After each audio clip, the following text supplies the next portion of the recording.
Duffel bag, backseat.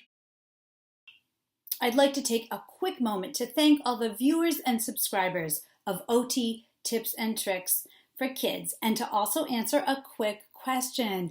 One of our viewers asked why Metro West Occupational Therapy launched the free channel. I'm going to answer that question from my head as a clinician, but also from my heart as a parent. So the channel was launched because I understand how challenging it is to go through insurance companies, how expensive it is to secure private services. And we have a worldwide subscriber base. So depending on where you live, your resources might be more limited, or it might be more challenging to just get simple and basic OT tips and tricks.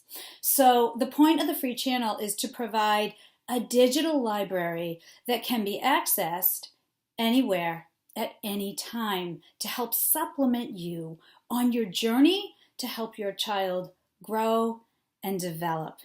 So that is the simple answer.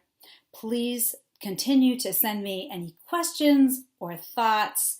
And again, thank you so much for subscribing.